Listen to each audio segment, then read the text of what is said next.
আজকে সকাল থেকেই খুবই এক্সাইটেড ছিলাম, কারণ আজকে ডেলিভারি হওয়ার কথা ছিল একটা ফ্রিতে পাওয়া গিফটের। তো এখানে আমি গিফটটা হাতে পেয়েও গেছি। এবার চলো তাড়াতাড়ি বাড়ি গিয়ে তোমাদেরকে দেখাই এর ভিতরে কি আছে।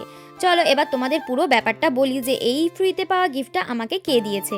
তো কিছুদিন ধরেই আমি ইউটিউবে একটা দিদির চ্যানেল ফলো করি। তো দিদি খুবই সুন্দর ভিডিও বানায়, আর দিদির চ্যানেলের নাম হলো নন্দিতা রয়। তো দিদি কিছুদিন আগেই একটা ভিডিওতে বাগান বিলাসের চারা গিফট করার কথা বলেছিল।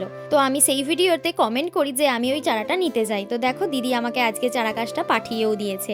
আর জানো তো দিদি কিন্তু আমার থেকে কোনো রকম শিপিং চার্জ বা কোনো টাকা নেয়নি, এটা কিন্তু আমি সম্পূর্ণ ফ্রিতেই পেয়েছি। আর এখানে প্যাকেজিংটা এত ভালোভাবে করা হয়েছে যে গাছের কোনো ক্ষতি হবার চান্সই নেই। তো অনেক কষ্টে প্যাকেজিংটা খুলে অবশেষে আমি গাছটা বের করলাম। দেখো গাছটা কিন্তু খুবই হেলদি আছে এবং গাছের কোনো রকম ক্ষতি হয়নি।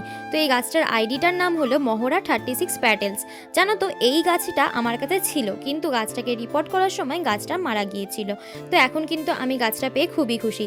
তারপরে দিদিকে আমি বলেছিলাম দুটো রসুনলতা গাছের ডালও দিতে। তো এখানে দিদি আমাকে দুটো ডালও দিয়েছে। তো তাড়াতাড়ি করে আমি ডাল দুটোকে বালিতে বসিয়ে দিলাম। আর জানো তো দিদি আমাকে একটা নয় দুটো চারা দিয়েছে। এখানে কিন্তু দুটো ডাল আছে, আর দুটোতেই কিন্তু শিকড় আছে। আর এই ডাল দুটো কোকোপিটে বসানো আছে, এর ফলে গাছের জলের চাহিদাও মিটে গেছে। তো আজ তো আমি খুবই খুশি এই গাছটা পেয়ে। আর থ্যাংক ইউ দিদি এত সুন্দর একটা গাছ গিফট করার জন্য।